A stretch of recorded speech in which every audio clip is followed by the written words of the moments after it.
Mengapa kau terus berlari mengejar sesuatu yang tidak pernah membawamu pulang?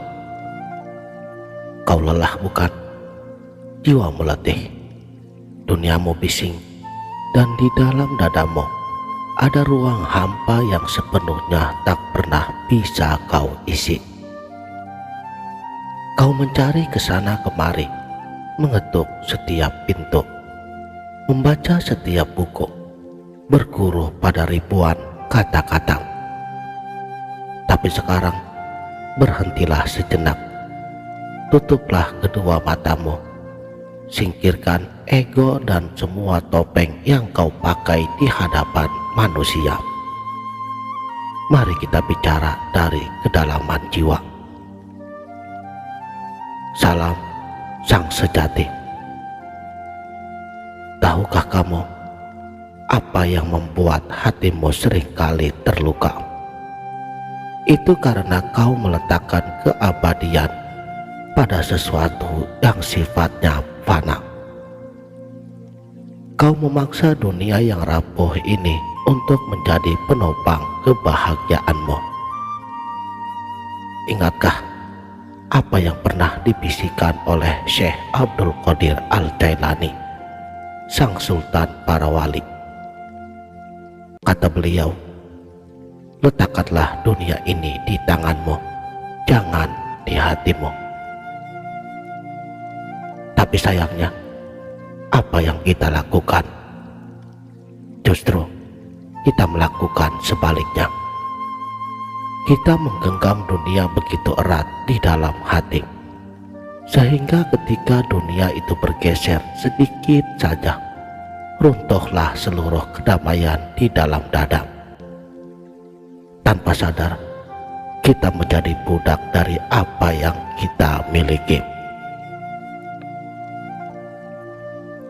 Ketika kau menangis karena kehilangan, sejatinya kau bukan kehilangan sesuatu, tetapi kau hanya sedang diingatkan oleh sang pemilik sejati bahwa apa yang kau sangka itu milikmu hanyalah sebatas pinjaman yang waktunya telah usai. Dan dari luka itulah cahaya akan mulai masuk, seperti yang diungkapkan oleh Syekh Jalaluddin Rumi. Luka adalah tempat di mana cahaya memasuki tubuhmu.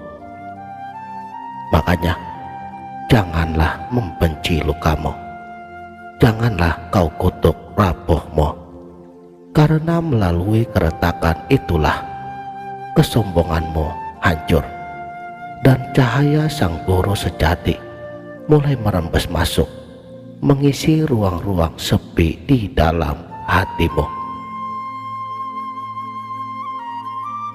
Banyak orang menghabiskan umurnya untuk menempuh perjalanan ribuan mil, mendaki gunung-gunung yang tinggi, menyeberangi samudra luas hanya untuk mencari Tuhan. Mereka mengira Tuhan bersembunyi di sebalik awan atau bersemayam di tempat-tempat yang jauh. Betapa indahnya jalan yang ditunjukkan oleh Syekh Ibnu Athaillah di dalam kitabnya Al-Hikam. Beliau membuka mata batin kita yang buta dengan tutur yang tajam tapi indah. Bagaimana mungkin dia terhalang oleh sesuatu, padahal dia adalah yang menampakkan segala sesuatu?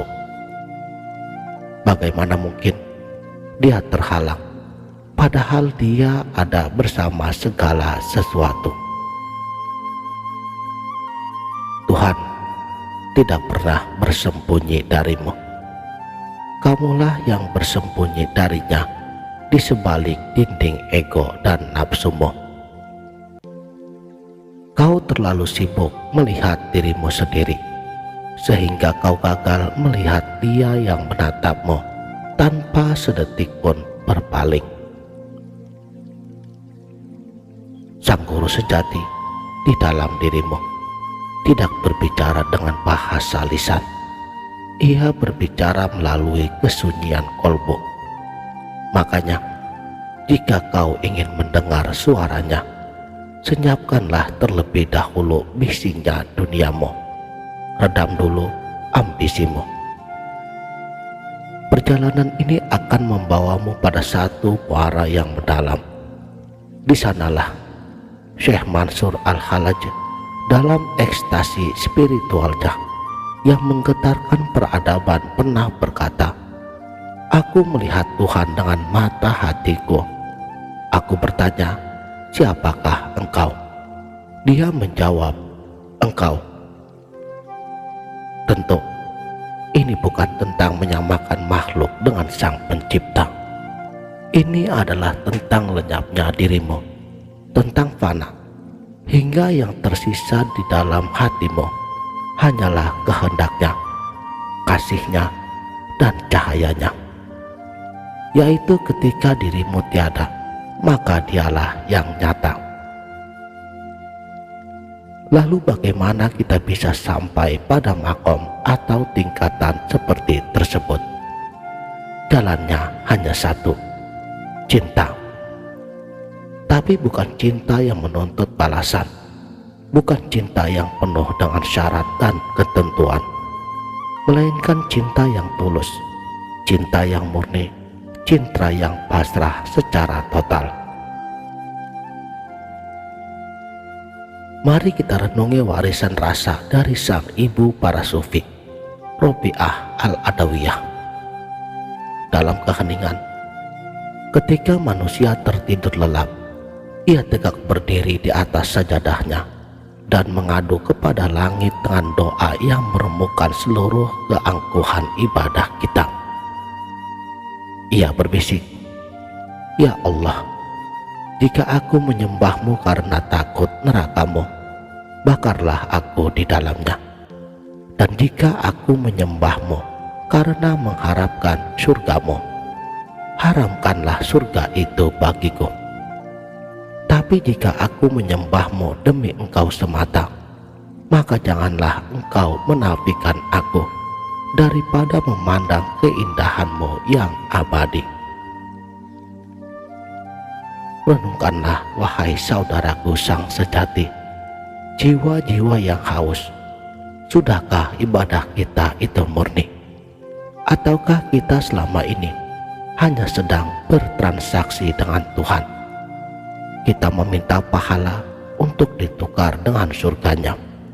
Kita memberi sedekah agar dibalas dengan kelipatan harta. Dan kita memperlakukan Sang Pencipta seolah-olah Dia adalah mitra dagang kita. Tutur sang guru sejati mengingatkan kita untuk berhenti berhitung dengan Tuhan. Leburkanlah diri dalam ketulusan.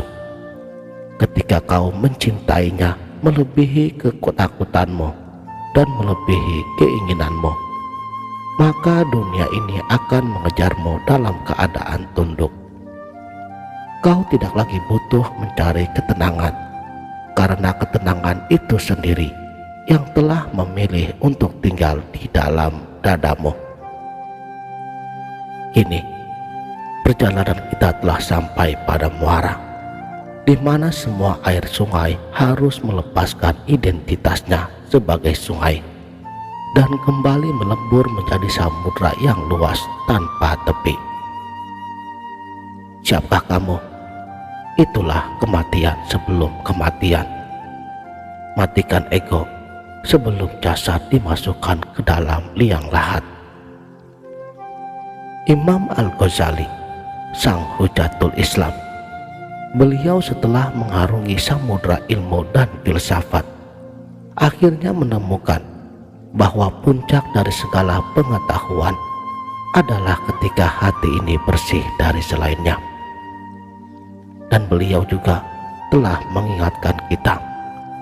Katanya, kebahagiaan adalah ketika seseorang mampu menguasai nafsunya, sedangkan kesengsaraan adalah ketika seseorang dikuasai oleh nafsunya. Sekarang, siapakah guru sejati itu? Ia bukanlah manusia yang berpakaian jubah yang indah di atas panggung. Ia bukanlah untaian kalimat puitis yang kau baca di media sosial. Guru sejati adalah kesadaran murni di dalam hatimu yang selalu memanggilmu untuk kembali pulang setiap kali kau tersesat. Ia adalah getaran halus yang membuat dadamu sesak ketika dirimu berbuat dosa. Dan ia adalah kedamaian tak berwujud yang dapat kau rasakan saat dirimu bersujud dalam kepasrahan mutlak. Kau tidak sendirian, kau juga tidak pernah ditinggalkan. Pulanglah ke dalam dirimu, temukan sang sejati yang selama ini menantimu di sana. Dan pada akhirnya, perjalanan terjauh dan terpuji di alam semesta ini adalah perjalanan pulang menuju dirimu yang asli. Demikianlah, salam